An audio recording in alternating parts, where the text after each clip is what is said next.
এখন আমরা চলে যাই আমাদের অতিথির কাছে, যিনি আমাদের তার জীবনের ঘটনা বলবেন। ঘটনাটি আমার গ্রামের বাড়ি হচ্ছে চাঁপাইনবাবগঞ্জ জেলার রহনপুর গ্রামে। আচ্ছা, আমি তখন তার মানে আপনি পড়াশোনার কারণে ঢাকায় আছেন? হ্যাঁ, আমি পড়াশোনার কারণে ঢাকায় আছি।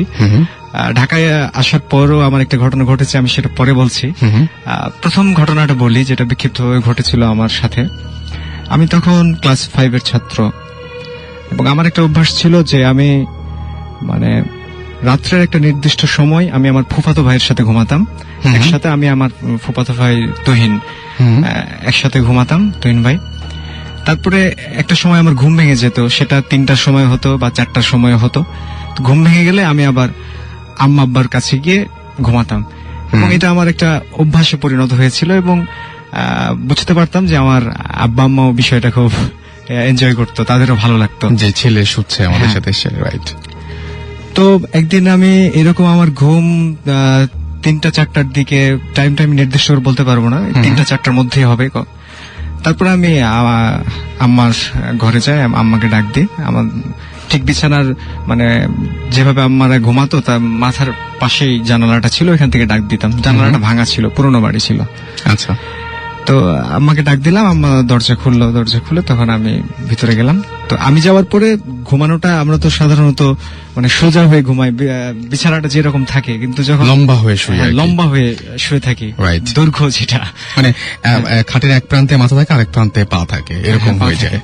তো তারপর আমি যখন ঘুমাতাম তখন এটা ঠিক মানে প্রস্থ, যেটা খাটের যে প্রস্থ সেই অনুযায়ী একসাথে পাশাপাশি অনেক লোক শোয়া যায়। হ্যাঁ, 3জন এভাবে ঘুমাতাম। আমি মাঝখানে, এক পাশে আব্বা আর আমার এক পাশে আম্মা। তো আমি একটা সময় কথা বলতে বলতে বা গল্প শুনতে শুনতে ঘুমিয়ে গেছি। ঘুমিয়ে যাওয়ার পর আমার স্পষ্ট মনে আছে, আমি চোখ খুললাম। চোখ খুলে দেখি যে ঠিক আমার সামনে, আঞ্চলিক ভাষায় যেটাকে বলে খাটের পাশি, মানে মশারি টাঙানো হয় যে স্ট্যান্ডটাই, সেই স্ট্যান্ড ধরে একজন বৃদ্ধ মহিলা, অনেক বয়স, সাদা শাড়ি পরে আছেন। উনি খাটের স্ট্যান্ডটা ধরে আমার দিকে তাকিয়ে হাসছে, এবং তার হাসিটা আমার চোখে সবসময় ভাসে, যে কোনো ভয়ঙ্কর হাসি না, মনে হচ্ছে যে আমাকে দেখে তার ভালো লাগছে, একটা স্নেহের হাসি। সেই হাসিটা উনি আমাকে মানে হাসছেন। এবং আমি হয়তো তখন এত কিছু বুঝতাম না বলে আমিও বিন্দু মাত্র ভয় পাইনি। আমিও ওনাকে দেখে হাসছি, উনিও হাসছেন, আমিও হাসছি। এবং সেই বৃদ্ধ মহিলাটা সাদা শাড়ি পরেছিল, এবং ওনার সমস্ত মুখমণ্ডল গোটা গোটা, যেটাকে ঘা বলা যায় আর কি, পুরো মুখ সেটাতে ভর্তি আর কি, গোল গোল, পুরো মুখে গোল গোল চিহ্ন, এবং মানে উঁচু হয়ে আছে জায়গাগুলো। রাস্তায় মাঝে মাঝে কোন ভিক্ষুকদের দেখা যায় এভাবে, যে শরীরে অনেক কিছু উঠে আছে টাইপের কিছু একটা, ওই রকম পুরো মুখে। কিন্তু উনি আমাকে দেখে হাসছেন, যেভাবে একটা বাচ্চাকে দেখলে মানুষ মানে আদরের ভাষায় হাসে, সেই হাসিটা উনি আমাকে দেখে হাসছেন, এবং আমি ওনাকে দেখে হাসছি। তারপরে আমি এটা দেখতে দেখতে আমি এক সময় ঘুমাই যাই, এবং ঘুমাই যাওয়ার পরে আমি একটা কেমন অনেক রকম বিক্ষিপ্ত ভাবে, স্বপ্নটা আমার মনে নাই, আমি একটা স্বপ্ন দেখেছি। তো আমি এই কারণে কনফিডেন্ট যে আমি দেখেছি। এখন সেটা আমার দৃষ্টিভ্রম কিনা, বা আমি সেই মানে সেই বিশ্লেষণে যাচ্ছি না, সেই প্রশ্নই আসছে না, কিন্তু আমি দেখেছি, এবং দেখে আপনি ভয় পাননি? এবং দেখে আমি ভয় পাইনি, আমার ভালো লেগেছে। ওকে, অনেক ইন্টারেস্টিং ঘটনা মনে হচ্ছে। এটা কিন্তু জাস্ট শুরু। উনি যে ইমেলটা করেছিলেন সেটা আমরা সবার পরে শুনবো তার কাছ থেকে। আমাদের আরো 2জন গেস্ট রয়েছে, আমরা সেকেন্ড ঘটনায় যাই। এই ঘটনাটা হচ্ছে আমাদের যেটা পুরনো বাড়ি থেকে শুরু করে ভাইয়া, গল্পটা একটু লম্বা হবে। শিওর, কোনো সমস্যা নাই। আমাদের পুরনো বাড়িটা ছিল মাটির দোতলা, চাঁপাইনবাবগঞ্জ মানে রোহনপুর গ্রামে বরেন্দ্র এলাকায়, কিন্তু মাটির দোতলা বাড়ি। তো আমার দাদা এক স্থানীয় এক হিন্দুর কাছ থেকে বাড়িটা কিনেছিলেন। ওনার নাম ছিল পোড়া, ওনার নাম। আমরা চিনতাম তাকে। তখন আমি ছোট অনেক, কিন্তু সবকিছু বুঝতে পারি আর মনে রাখতে পারি, এই বয়সটা ছিল তখন। তো স্বভাবতই আমরা মানে জয়েন্ট ফ্যামিলি ছিলাম, চাচা চাচি, আমরা সবাই একসাথে, প্রত্যেক চাচা চাচি, দুই চাচা, আমরা, ফুপু, আমাদের এক ফুপু থাকতেন আমাদের সাথে। তো একটা সময় মানে ওই বাড়িটাই আমার চাচিকে নিয়ে আমরা সবসময় মজা করতাম মানে কি, মানে চাচি এগুলো খুব বিশ্বাস করতো, ভূত প্রেত জিন, মানে প্যারানরমাল যা কিছু তা নিয়ে তার বেশ ভয়ভীতি ছিল আর কি। আমরা একটু বিশেষ করে আমি ভাইয়া একটু মজা পেতেন আপনারা? না, স্মার্ট জাত এগুলো হতে পারে কিনা, হতে পারে না, এগুলো করতাম। তো চাচি বলতেন যে ওই বাড়িতে রাত্রেবেলা কে যেন নুপুর পায়ে হেঁটে বেড়ায়। ওকে। আমি কখনো শুনি নাই, আমার আম্মা শুনেছে। একদিনের ঘটনা, দাদা বাইরে থেকে নক করছে দরজা। আমার চাচি রাত তখন 10টা-11টা হবে, আর ওই সময় তো আমরা মানে হারিকেন, লণ্ঠন যেটাকে বলে গ্রাম্য ভাষায়, লণ্ঠনের আলোতে পড়াশোনা করতাম। ইলেকট্রিসিটি অনেক সময় থাকতো না, সন্ধ্যাবেলা পড়তে বসতাম ওই হারিকেনের আলোয়। ওই সময়টা ওকে। আমাদের বাড়ির ভিতরে ছিল একটা লম্বা বট গাছ, তাল গাছ, আর বাইরে ছিল একটা বট গাছ। ওকে। তো ওই বট গাছ আর তাল গাছ নিয়ে প্রচলিত যে গল্পগুলো হয়, যে এক পা তাল গাছে এক পা বট গাছে, গল্পগুলো আছে, এগুলো আর বলছি না। তো চাচি একদিন রাত 10টা, 9:30, 10টার দিকে, আমার দাদা ছিলেন একটা স্কুলের হেডমাস্টার এবং পণ্ডিত মানুষ ছিলেন খুব উনি। তো দাদা দরজায় শব্দ করেছেন, চাচি দরজা খুলেছেন। দরজা খোলার পরে দাদা ঘরের মধ্যে ঢুকেছে। চাচি দরজা লাগিয়ে দেখে যে কেউ নাই। আচ্ছা, কিন্তু একজন মানুষকে তিনি বাসার মধ্যে নিজে ঢুকিয়েছেন এবং চাচি বলছেন, আমি মানে দাদার শরীরের যে সুবাস বা গন্ধ, সে গন্ধ উনি পেয়েছেন যেটা দাদার, কিন্তু দেখে যে দাদা নাই। আচ্ছা, কিন্তু দাদা ওনার পাশ দিয়ে গেছে। তো যাই হোক, এই সমস্ত ঘটনা বাড়িটাতে ঘটতো, আমাদের সামনে কখনো ঘটে নাই। আমরা বিভিন্ন কারণে আমরা আমাদের একটা নতুন বাড়ি তৈরি করি, যেটা রহনপুর খড় মোড় জায়গাটার নাম। ওইখানে যাওয়ার পর আমার আম্মা প্রায় বলতো, এক সময় আমাদের বলেছে যে এই বাড়ির ছাদটা নাকি ভালো না।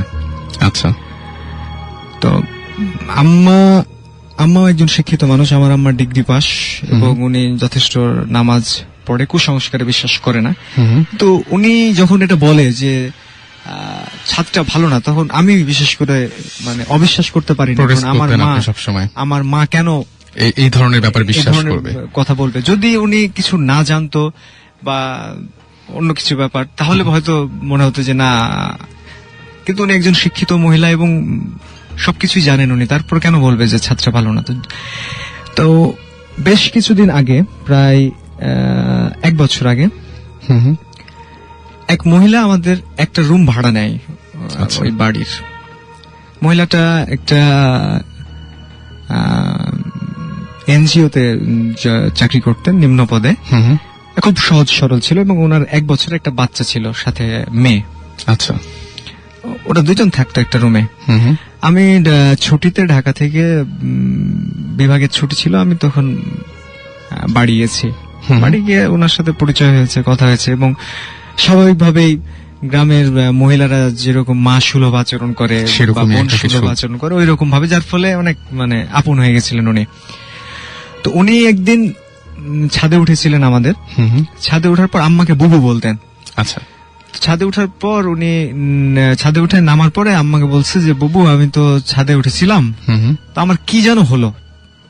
আচ্ছা, এতটুকু বলেছে। আম্মা বলছে, কি হবে, সমস্যা নাই, ঠিক আছে, এটা দেখা যাবে। তো আমি ছুটি আমার শেষ হয়ে গেছে, আমি ঢাকায় আসবো। আমি গাড়ির টিকিট করেছি, রাত 10টায় গাড়ি ওইখান থেকে আসে, আমাদের এখান থেকে। তো আমি সন্ধ্যার পরে, মাগরিবের নামাজের পরে চলে আসবো, মানে বাড়িতে যাচ্ছি। বাড়িতে গিয়ে ব্যাগটা নিয়ে খাওয়া দাওয়া করে আম্মার সাথে কথা বলে তারপরে আমি আসবো। ঠিক আছে, তাড়াতাড়ি চলে গেছে সেদিন। তো দরজায় শব্দ করছি, গ্রিল কেটে। তো ভাইয়া আসছে, ভাইয়া ছিল। ভাইয়া এসে বলছে যে তুই একটু পরে আয়। তো আমি চিন্তা করছি যে ভাইয়া তো এভাবে বলার কথা না, আমি চলে যাবো আজকে, তুই একটু পরে আয়। ভাইয়া আবার হাসছে। তো আমি বললাম যে না সমস্যা কি, খোলো। বলছে না একটু পরে আয় না। আমি বলছি না খোলো, আমি আজকে চলে যাব না। তো ভাইয়া খুললাম, আমি ঢুকলাম, দেখলাম যে ওই মহিলা, উনার মুখটা, উনার যে ওড়না, সেই ওড়নায় পুরা মুখটা উনি ঢেকে ফেলেছে এবং পুরো শরীর, মানুষের শরীরে যদি মানে মরিচ দিয়ে দেওয়া হয় তারপর যেরকম জ্বলবে, মানুষ যেরকম কচলাবে, পুরো শরীর উনি ওইভাবে কচলাচ্ছেন। আচ্ছা। এবং আমি দেখে বুঝতে পারছি যে মানে মহিলাটা কষ্ট পাচ্ছে। হ্যাঁ মানে, এবং তার শরীর জ্বলছে। আচ্ছা। এবং মানে সে ক্রমাগত দুর্বল হয়ে পড়ছে।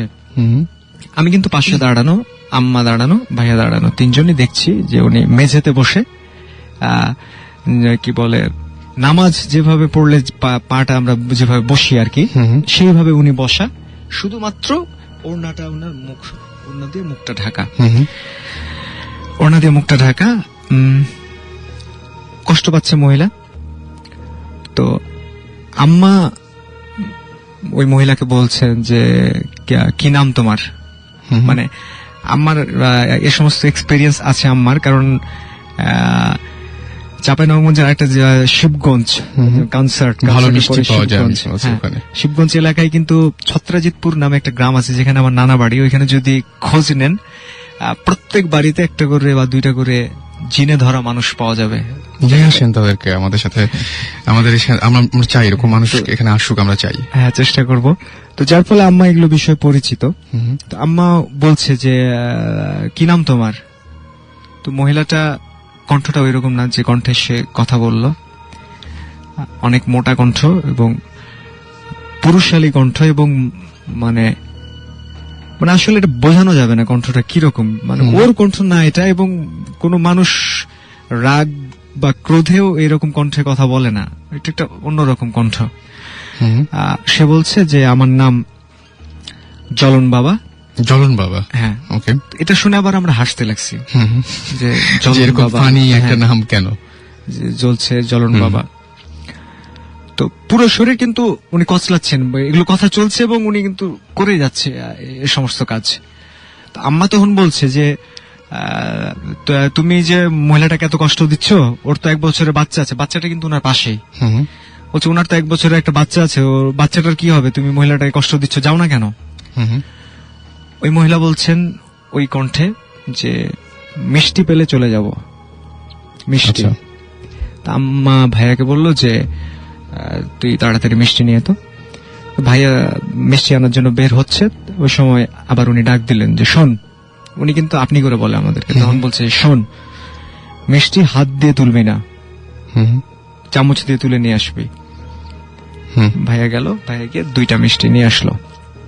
2টা মিষ্টি নিয়ে এসে ওর সামনে দিয়েছি। এতক্ষণ পর্যন্ত কিন্তু মহিলা আরো ক্লান্ত হয়ে গেছে এবং পুরা শরীর উনি কচলাচ্ছে, জ্বলছে এবং মানে চিৎকার করছে, কষ্ট পেলে যেভাবে মানুষ চিৎকার করে যন্ত্রণা পেলে। মিষ্টি 2টা একটা প্লেটে আম্মা ওর সামনে দিল। মহিলাটা রেগে গেল, রেগে বলছে পানি কোথায়? আম্মা আবার তাড়াতাড়ি 1 গ্লাস পানি এনে দিল। তো আমার মানে এতক্ষণ পর্যন্ত আমি হয়তো ভেবেছিলাম যে এটা কোনো রোগ বা কিছু, বা আমার কাছে হাস্যকর লাগছিল একটু, বা কিন্তু মানে আমি নাট্যকলার স্টুডেন্ট, পাশাপাশি মানুষের মন নিয়ে আমাদের একটু বেশি কাজ করতে হয় ডিপার্টমেন্টে।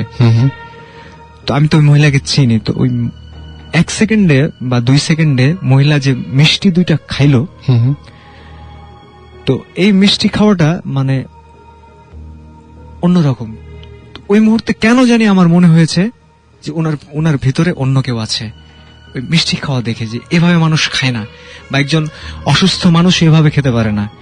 উনি কি যেন একটা সিম্বল, যেটা আমি মানে হয়তো মানে দেখালে বোঝানো যেত, বলে বোঝানো যাবে না যে মানে কিভাবে উনি মিষ্টি 2টা খেলো। খাওয়ার পর যেহেতু প্রতিশ্রুতি দিয়েছিল যে মিষ্টি পেলে চলে যাবেন, খাওয়ার পর ওনাকে দেখলাম যে ঘরটাতে ঘুরতে লাগলো, শরীর কচলাচ্ছে আর ঘুরছে। সিনেমায় আমরা যেভাবে দেখি যে কোনো কিছু যাওয়ার আগে একটা ব্যাপক তোলপাড় করে যায়, এরকম ভাবে ঘরটা তিনি ঘুরতে ঘুরতে ঘুরতে ঘুরতে ঘুরতে মানে হঠাৎ করে বিছানা ছিল, বিছানার উপর শব্দ করে পড়ে গেল।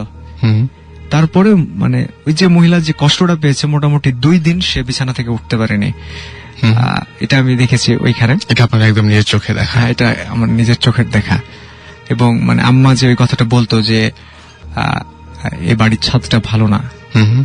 তো ওই মহিলা তো জানতো না যে এই বাড়ির ছাদটা ভালো না, বা যদি জানতো তাহলে তো মানে আম্মার কথাটাই ঠিক হলো। যদিও আমাদের কোনো ক্ষতি এ পর্যন্ত আল্লাহর রহমতে হয় নাই, হুম হুম। কিন্তু মানে ওই মহিলাটা এটা দেখে আমার পরে আমার মানে বিশ্বাস হয়েছে যে আসলে ছাদটাতে বিষয় নিয়ে আলোচনা করেছি। সো আমার নাম কাইসার রহমানী। উনি এর আগে 2টো ঘটনা বলেছেন পরপর, তাই না? চাঁপাইনবাবগঞ্জের ঘটনা। হ্যাঁ, চাঁপাইনবাবগঞ্জে। আমার মূল ঘটনাটার আগে কি আরেকটা ঘটনা বলা যাবে? হ্যাঁ শিওর, আপনি বলতে পারেন। সেই ঘটনাটাও আমিও প্রত্যক্ষদর্শী। আমি এর আগেও বললাম যে আমি আর আমার ফুফাতো ভাই, কাজিন তুহিন ভাই, আমার অনেক সিনিয়র, আমরা একসাথে এক ঘরে ঘুমাতাম। মানে ফুফাতো ভাই আমাদের সাথে থাকতেন। তখন আমি ক্লাস 8 অথবা 9 পড়ি। তো আমাদের বাড়িটা মাটির দোতলা, তার পাশে আবার একটা ছোট্ট কয়েকটা ঘর। তো আমাদের যেটা বাথরুম ছিল সেটার কোনো দরজা ছিল না, সেটা ছিল আপনার চট, মানে গ্রামে চট বলে ওটাকে আর কি, মানে বস্তা। ওটা দিয়ে দেওয়া হয়েছিল ওটার উপরে বাথরুমে। তো আমি ঘরে, তুইন ভাইয়া প্রায় রাত তখন 2:30-3টা এরকম হবে, উঠেছে বাথরুমে যাবে এই জন্য। ওকে। তো উঠে দেখে যে পানির শব্দ। তো উনি লাইট যেহেতু উনি অন করেছে, আমার ঘুম ভেঙে গেছে। তো উনি আবার ভাবলো যে মামি মানে আমার আম্মা অথবা আব্বা থাকতে পারে। তো উনি আম্মার কথাটা বেশি মনে করছে, মামি হয়তো আছে, এই জন্য আবার চলে আসছেন ওখান থেকে ঘরে। 10-15 মিনিট পরে আবার সেখানে গেছে, দেখেছে পানি পড়ছে। ওকে। তো উনি বিষয়টা খুব সহজভাবে নিয়েছে, আসছে। এসে আবারও প্রায় 15-20 মিনিট পরে গেছে, দেখেছে তখনও পানির শব্দ। পানি ব্যবহার করলে যেরকম শব্দ সেরকম শব্দ হচ্ছে। তারপরে এসে আমাকে বলছে যে কি বাথরুমে মনে হয় মামি গেছে অথবা মামা গেছে। মানে আমি জিজ্ঞেস করেছি যে কি ব্যাপার। তো এতক্ষণ লাগার তো কথা না, প্রায় 45 মিনিট 1 ঘন্টা হয়ে গেছে এরকম। তখন আমি রুমে বসা, তুইন ভাইয়া ওই যে জানালার কথা বললাম, ওই জানালায় গিয়ে বলছে মামি মামি এভাবে ডাকছে। তখন আম্মা কথা বলেছে। আম্মা যখন কথা বলেছে তখন মানে তুইন ভাইয়ের ফার্স্ট প্রশ্নটা মাথায় আসছে যে তাহলে ওইখানে কে, রহমানি যেহেতু রুমে, মামি রুমে, তো বলছে যে বাথরুমের লাইটটা জ্বালান তো। মানে লাগে বাথরুমের লাইটটা আমাদের ঘর থেকে, আম্মার ঘর থেকে যেত। আম্মা এটা দিয়েছে। তো লাইটটা দেওয়ার আগেই তুইন ভাই আবার ওই রুম থেকে বাথরুমের ওইখানে গেছে। তো উনি দেখে কি এক মহিলা এবং মহিলার সাথে একটা 2-3 বছরের বাচ্চা, দুইজনই বাথরুম থেকে বের হলো। আচ্ছা। বের হয়ে তুইন ভাইও মানে আমাদের আবার একটা গোয়ালঘর ছিল ওইদিকে, গোয়ালঘরটা ছিল, পরবর্তীতে গরুও ছিল না, গোয়ালঘরটাকে মানে আর ছিল না, যাতায়াত করা যেত গোয়ালঘরের ভিতর দিয়ে। আচ্ছা। কিন্তু যাতায়াত করা যেত, কিন্তু বাড়ির বাইরে আপনি যেতে পারবেন না, মানে একটা স্পেস আর কি বাড়ির ভেতরে। বুঝতে পেরেছি। তো ওইখানে মানে ওইদিকে ওনারা মানে ওই 2জন বাচ্চা এবং মহিলা দুইজনই দৌড় দিয়েছে। ওকে। দৌড় দেয়া দেখে তুইন ভাইয়াও ওদের পিছনে দৌড় দিচ্ছে। একটা সময় মহিলাটা মানে গ্রামের ভাষায় এটাকে ড্যানা বলে, বাহুটা, মহিলাটা ওই ছেলের এই বাহুটা ধরা মাত্র মানে ওইখান থেকে নিখোঁজ। মানে দুজন অদৃশ্য হয়ে গেছে। কিরকম? 2জন অদৃশ্য হয়ে গেছে একদম চোখের সামনে। একদম চোখের সামনে। তখন আমি আসছি, আম্মাও আসছে, আব্বাও আসছে, দিয়ে বললো যে এই ঘটনা। বাথরুমে গেলাম, বাথরুমে গিয়ে দেখলাম যে অনেকক্ষণ বাথরুম ইউজ না করলে দেখতে কিন্তু খুব ভালো লাগে যে বাথরুমে কোনো পানি নাই, শুকিয়ে গেছে পুরো জিনিসটা। পুরো বাথরুম শুকিয়ে গেছে, শুকানো মানে ওখানে কোনো পানির ব্যবহার হয়নি, কিন্তু পানির আওয়াজ পাওয়া গিয়েছিল। তো এবার আমার মানে এটা কিন্তু বেশ ভয়ঙ্কর ঘটনা। সেটা হচ্ছে যে আমার এসএসসি পরীক্ষার সময় আমার আব্বা মারা যায়। আব্বা মারা যাওয়ার পরে আমি ঢাকায় খালাম্মা খালুর কাছে মানুষ হয়েছি। এই পর্যন্ত আমি খালাম্মা খালু মানে আমার দেখাশোনা করেন। ওকে। তো আমি ঢাকায় আসার পর খুব অনেকদিন পর পর বাড়ি যাই। আর স্বাভাবিকভাবে আমি বাড়ি গেলে পড়াশোনা কম করি এবং আড্ডাটা বেশি দিই এবং আমার বন্ধু বান্ধব প্রচুর, যে কারণে আম্মাও চায় না যে আমি বেশি বাড়ি আসি, মানে আমার জন্য যে ওখানে থাকলেই পড়াশোনা বেশি করবে। তো একবার আমি এই ঘটনা কিন্তু এই পাশে ব্র্যাকেটে লিখেছিলাম মারাত্মক। আপনারা একটু যারা শুনছেন এই মুহূর্তে আমি বলবো যে খুব খুব কনসেন্ট্রেট করবেন এই ঘটনাটার উপরে। ঘটনাটার ভেতরে একটা মানে কি বলবো যে ভয়াবহ একটা ব্যাপার আছে। এবং আপনারা এক জিনিস খেয়াল করবেন যে আজকে সবগুলো ঘটনার কাছাকাছি ধরনের, আমাদের যেটা প্রত্যেকবার মানে এই কোইন্সিডেন্সটা হয় যে প্রত্যেকটা ঘটনা একটু কাছাকাছি ধরনের। তোমরা শুনি। তো প্রথমে আমাদের গ্রামটার একটু বর্ণনা দিই যে চাঁপাইনবাবগঞ্জ জেলার লাস্ট স্টেশনটা হচ্ছে রহনপুর স্টেশন, মানে ওটার পরে ইন্ডিয়া। আমি গিয়েছি, আমি ওই দিক দিয়ে মানে ওই পুরো জায়গাগুলো আমার দেখা আছে, এই জন্য যে আমি ওই দিক দিয়ে একবার ইন্ডিয়া গিয়েছিলাম। আচ্ছা, হতে পারে। হ্যাঁ, তো আমাদেরটা লাস্ট স্টেশন, যার ফলে মানে আমাদের রহনপুর গ্রামে অসংখ্য পাগল দেখা যায়। মানে সম্ভবত ট্রেনে উঠে যাওয়ার পর ট্রেন আমাদের এখানে তো অনেকক্ষণ থাকে, ট্রেন দুই দিন থেকে যায়। যখন দেখে যে চলছে না তখন হয়তো তারা নেমে পড়ে, যার কারণে মানে বিচিত্র রকমের পাগল কিন্তু মানে 2-1 মাস পর পরই সেখানে দেখা যায়। তো রহনপুর বড় বাজার যেটা, সেখানে একজন পাগল ছিলেন, ওর নাম হচ্ছে সামু পাগল। আমরা স্থানীয়ভাবে তাকে সামু পাগল বলি। তো সামু পাগল ওর হচ্ছে যে পাগলরা সাধারণত একটু অপরিষ্কার হয় এবং মানে চুল অপরিষ্কার হয়, দাড়ি অপরিষ্কার করে না ঠিক মতো।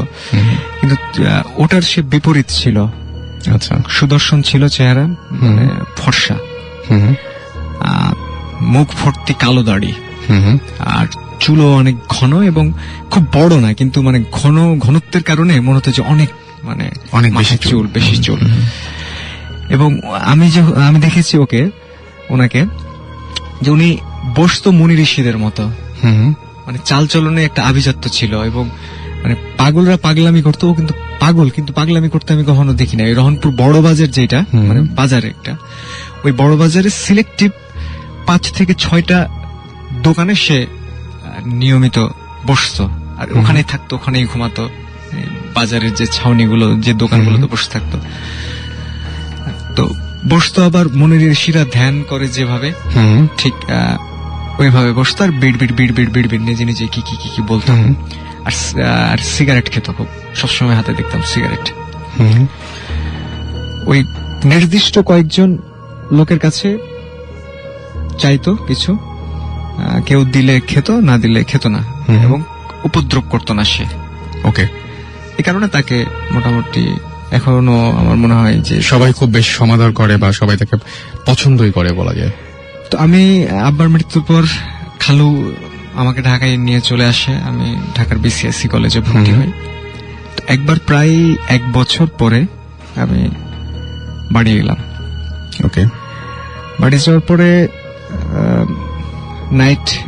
নাইট কোচে বাড়ি গেছে, সকালবেলা পৌঁছেছে, রেস্ট নিয়ে বিকেলবেলা বের হয়েছে। বিকেলবেলা বের হয়ে বন্ধুদের সাথে আড্ডা, এবং আমি মানে এখন পর্যন্ত এখনো বাড়ি গেলে আম্মার প্রচন্ড বকা খাই এবং প্রচুর রাত করি, মানে রাত হয়ে যায়। তো তখন আড্ডা দিতাম। আমাদের ওখানে একটা সিনেমা হল আছে, মুক্তাশা সিনেমা হল। ওই সিনেমা হলে আমরা প্রত্যেক মানে বন্ধুরা আড্ডা দিই সবাই, এবং রাত হয় অনেক। তো একদিন আড্ডা দিতে দিতে প্রায়, এটা হচ্ছে 2000 সালের ঘটনা।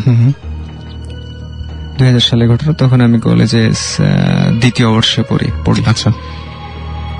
তো আড্ডা দিলাম অনেকক্ষণ আড্ডা দেওয়ার পরে আমি বাড়ি যাব। রহনপুরের সবচাইতে সুন্দর এবং বড় কবরস্থানটা হচ্ছে খোয়াড় মোড় এলাকায়। খোয়াড় মোড় মানে ওইখানে এক সময় খোয়াড় ছিল, মানুষজন বসবাস কম ছিল, ওই গবাদি পশু গরু ছাগল যে জেলখানা যেটা আচ্ছা সেটা খোয়াড়। তো এই জন্য ওই জায়গাটার নামকরণ খোয়াড় মোড়। তো এই খোয়াড় মোড়ে আমাদের নতুন বাড়িটা, ওই বাড়িতে আমরা এখন থাকি। তো ওই সবচেয়ে সুন্দর বড় কবরস্থানটা পরিষ্কার পরিচ্ছন্ন খুব, এবং কবরস্থান সম্বন্ধে আর যা যা থাকে যে খুব ভয়ঙ্কর এটা সেটা আমাদেরটা সেটা না, আমাদেরটা হচ্ছে খুব মানে পরিষ্কার পরিচ্ছন্ন এবং খুব চমৎকার একটা কবরস্থান। তো ওইখান থেকে আমার বাড়ি যেতে হেঁটে যেতে 5 মিনিট লাগে। আচ্ছা, ওইখান দিয়ে যেতে হয়। তো রাত 12:30 1টা প্রায় বেজে গেছে আড্ডা দিতে দিতে। আমি যাচ্ছি, আমি গেলাম কবরস্থানের পাশ দিয়ে। তো সামু আসছে, সে নির্দিষ্ট কয়েকজনকে যে পছন্দ করতো, তো ওর মধ্যে আমি একজন ছিলাম। আচ্ছা। তো সামু এসে বলছে যে টাকা দে। আমি আবার তুই বলতাম ওকে, তুই বলতাম, আসলে বলাটা আসলে ঠিক না, কিন্তু বলতাম কেন জানি। বলছে যে টাকা দে।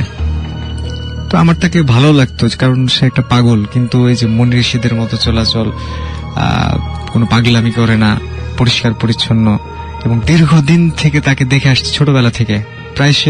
প্রায় 20 বছর একই জায়গায় ছিল, যার ফলে একটা মায়া মমতা কাজ করে তার প্রতি। আর আমি অনেকদিন পরে বাড়ি গেছি, আমি দিলাম টাকা দিয়ে পরের দিনও বিকেলবেলা বের হয়েছি, 1টা-2টা পর্যন্ত ঘুমাই, কাজ থাকে না তো বাড়িতে গেলে কোনো। আর আম্মাও বকাঝকা তখন একটু কম করে, ভাইয়া একটু বকাঝকা করে। তো আবার আড্ডা দিয়েছি, ঘোরাফেরা করেছি। আমার কোনো বন্ধুর বাড়ি মানে খোয়াড় মোড়ে না, বিভিন্ন জনের বিভিন্ন জায়গায়। ওকে। তো আমি আবার বাড়ি আসছি 12:30 1টা। আর তখন কবরস্থানটা মানে এখন সেটা বাউন্ডারি দেওয়া হয়েছে এবং পর্যাপ্ত লাইট লাগানো হয়েছে, তখন এটা ছিল না। ওকে। এবং ওইখানকার মোড়টাতে অনেক ক্লিনিক হয়েছে এখন, তো ক্লিনিক গুলো ছিল না, একদম ফাঁকা জায়গা ছিল এটা। আমি আসছি, আস্তে কবরস্থানের পাশ দিয়ে আসছি। আবার সামু আসছে, সামু এসে বলছে যে টাকা দে। আমি কিছু মনে করিনি, আমি দিলাম, চাইতে পারে, স্বাভাবিক। বাসায় চলে গেছি, বাড়িতে চলে গেছি। ভাইয়া বকাঝকা করলো, আম্মারও একটু ঝামেলা হয়, কারণ রাত্রেবেলা আবার আম্মাকে উঠাতে হয়, আমার আম্মা খাবার দেয়। ওকে। পরে 2-1 দিন আসছি, কোনটা 2-1 দিন আমি আর দেখি নাই তাকে। তারপরে একদিন আমি আসছি, এসে ঠিক কবরস্থানটার পাশ দিয়ে যাচ্ছি, তখনও 1টা-1:30 বাজে। তো মানে কান্নার আওয়াজ, এই হু হু হু করে কান্নার আওয়াজ। তো আমি চিন্তা করলাম যে এখানে মানে কাঁদছে কে। তো দেখলাম যে সামু, ওই এখন যেখানে গেটটা বানানো হয়েছে ওর পাশে, সে ওই মানে জড়সড় হয়ে বসে কাঁদছে। তা আমি আবার তার পাশে গেছি। পাশে গিয়ে আমি বলছি যে কি ব্যাপার, কাঁদছিস কেন? তো ও কিছু বললো না, ও কিছু না বলে আমি যেদিক দিয়ে আসছি সেই দিকে চলে গেল, মানে বাজারের দিকে গেল। আমি আবার ওর বিপরীত দিকে আমার বাড়ি। আমি আর কিছু বললাম না, আমি তখন আমার বাড়ির দিকে যাচ্ছি। তো একটা কাঠের মিল আছে আমার বাড়ির সামনে, তো ওটার কিছু দূর আসা মাত্র হঠাৎ দেখি সে আবার আমার সামনে। আমি আবার একটু অবাক হলাম যে কি ব্যাপার, ও চলে গেল, আসলাম, এখন আবার সামনে আসলো।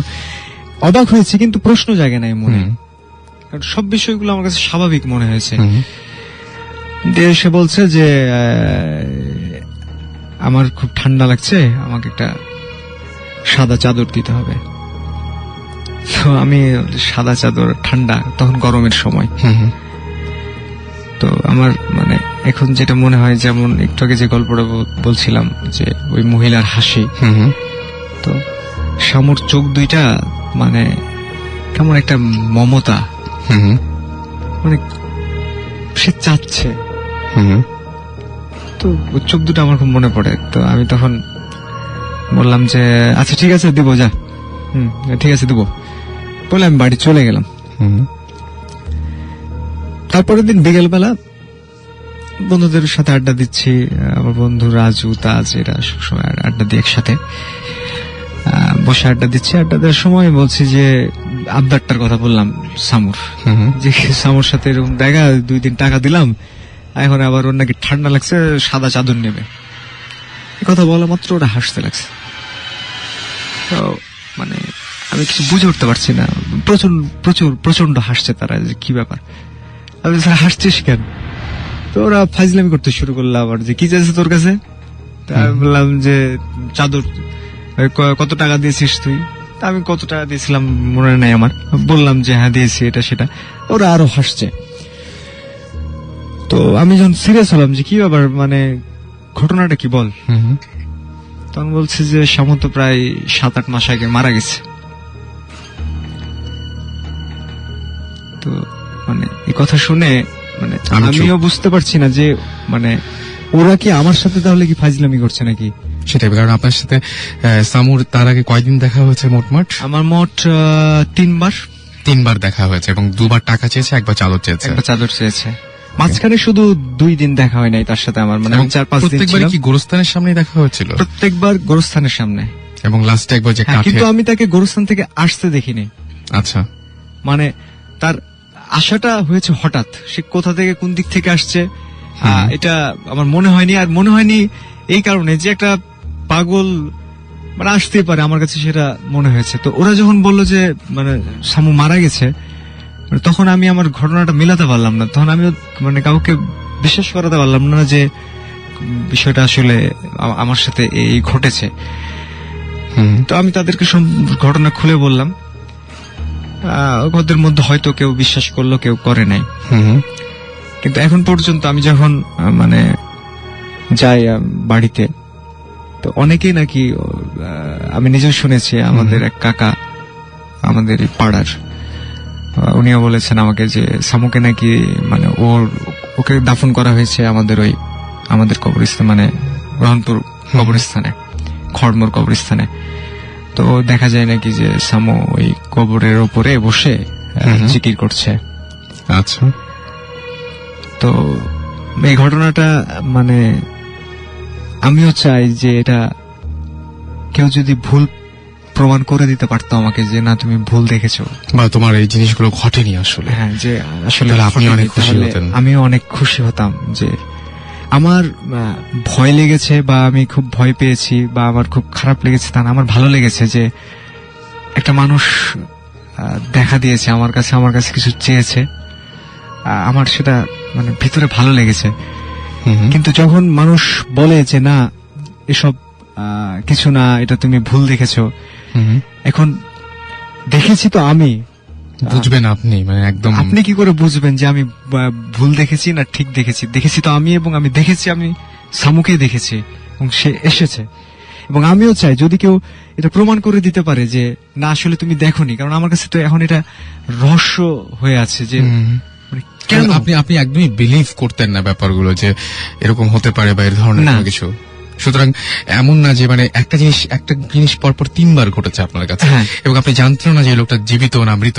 হ্যাঁ, আমি জানতাম না, কারণ হচ্ছে যে একটা পাগল বেঁচে আছে না মারা গেছে, এত এটা একটা important কারো মানে কাছে না বন্ধুদের ব্যাপারটা। আড্ডার ভিতরে এটা একটা কোনো ইম্পর্টেন্ট বিষয় না। হুম হুম, তো যখন আমি শুনলাম যে প্রায় 7-8 মাস আগে সামু মারা গেছে, তখন মানে আমি মানে থান্ডার হয়ে গেছেন যে এটা কিভাবে সম্ভব হলো। মানে আমি কি বলবো, মানে আমি বোঝাতে পারছি না যে এটা কি করে সম্ভব।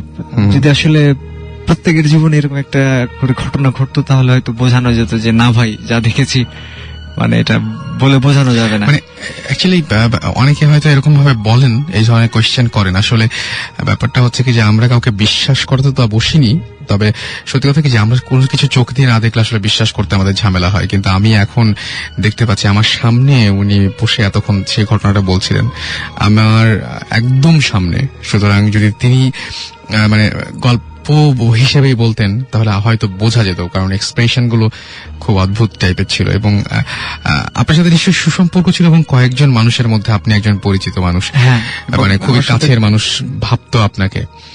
হ্যাঁ, So- এবং রাসেল ভাই আমি মানে একটা কথা বলতে চাই যে আমার দাদা একজন পণ্ডিত মানুষ ছিলেন এবং উনি একটা স্কুলের প্রাইমারি স্কুলের হেডমাস্টার ছিলেন এবং উনি ঘোড়ায় চড়ে স্কুলে যেতে আগের মানুষ যেটা করতো, অনেক Right. লম্বা ছিলেন এবং হাদিস কোরআন হুম এই সমস্ত সবকিছু ওনার পবিত্র কোরআন ওনার নখদর্পণে ছিল। হুম। মানে এতটা উনি মানে ইসলাম নিয়ে থাকতেন। হুম তো আমার দাদাকে দেখতাম যে উনি ঘুমিয়ে আছেন, হুম শুয়ে আছে, শুয়ে থাকতে থাকতে হঠাৎ মানে থাপ্পড় মারছেন এভাবে আচ্ছা। শূন্যে, আচ্ছা।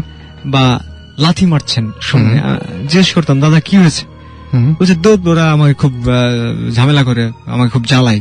হুম মানে কে জ্বালায়? বলছে, জিনরা জ্বালায়, এই জন্য উনি মার দিয়ে সরাচ্ছেন। আমার কাছে যেটা প্রশ্ন হলো যে আমার দাদা বা আমার মা বা আমার চাচি আমাকে কেন একটা ভুল জিনিস বলবেন বা কেন একটা মিথ্যা কথা বলবেন যে আমি এটা দেখেছি, হুম যে আমি দরজা খুললাম আমার দাদা ঢুকলো, পিছন দিকে গিয়ে দেখে যে না দাদা ঢুকে নাই। এটা আমার চাচি আমাকে কেন বলবে? Very true. রিপন এবং পীযূষ আমাদের এসএমএস করেছেন এবং তারা বলছেন যে আচ্ছা তাসবির এসএমএস করেছেন ফ্রম রাহানপুর এবং তিনি বলছেন ঘটনা অনেক ক্রিটিক্যাল। যে ঘটনাটা আপনি বললেন সেই ঘটনাটা আসলে অনেক ক্রিটিক্যাল ঘটনা এবং তারা বললেন যে সামু পাগলা অনেক ভালো ছিল। তার মানে উইচ ইজ মানে কি বলবো যে সত্যি যে ব্যাপারটা সেটা আরো একবার বুঝে নেন আপনারা সবাই। এবং তিনি বলছেন থ্যাংক মানিক ভাইয়া। হ্যাঁ, so আমার আমাকে ওখানে মানিক নামে সবাই চেনে। তো সবাই ওখান থেকে চেনে। এসএমএসটা এসেছে তাসবির নামে কেউ একজন এসএমএস করেছেন এন্ড তিনি বলেছেন যে ঘটনা তাকে নিয়ে যে ঘটনাগুলো সেই ঘটনাগুলো আসলে ক্রিটিক্যাল এবং সামু পাগলা যে অনেক ভালো ছিল সেটা তিনি বলছেন। সো সবকিছু আসলে এরকম ভাবে উড়িয়ে দেওয়া যায় না, সবকিছু উড়িয়ে দিতে নাইও। মানে আমার যেটা মনে হয় যে আপনার বিশ্বাস অবিশ্বাস যাই হোক না কেন এটা আসলে কোনো তর্ক করার মতো বিষয় না। আমি শুধু এটুকু বলবো যেটা সত্যি না মিথ্যা এই বিষয়টা নিয়ে তর্ক করার কিছু নাই। আসলে আপনার ইচ্ছা হলে আপনি বিশ্বাস করবেন, না ইচ্ছা হলে বিশ্বাস করবেন না। এবং বিশ্বাস করা বা বিশ্বাস না করাটাও কিন্তু জরুরি না। ব্যাপারটা হচ্ছে আপনার যদি জানতে ইচ্ছা করে আপনি জানলেন। হ্যাঁ, মানে আমি কিন্তু কোনোদিন আপনার এই প্রশ্নের উত্তর দেবো না যে আমি বিশ্বাস করি কি বিশ্বাস করি না, সেই প্রশ্ন এখানে আসছে না। সো ব্যাপারটা এরকমই আর কি। যাই হোক, আপনার যদি কোনো অভিজ্ঞতা থাকে তাহলে অবশ্যই আপনি শাউট লিখে স্পেস দিয়ে আপনার নাম লিখে স্পেস দিয়ে আপনার মেসেজটা লিখে পাঠিয়ে দিতে পারেন 9840 নাম্বারে। অ্যান্ড রিয়েলি আপনাদের থ্যাঙ্কস জানাচ্ছি যে বছরের শুরুর দিনটাতে আপনারা সবচাইতে বেশি মানুষ যে শুনছেন আপনাদের এসএমএস দেখে বুঝতে পারছি আমরা সেটা। আমি দেখতে পাচ্ছি এখন আমাদের এসএমএস করেছেন শিমুল।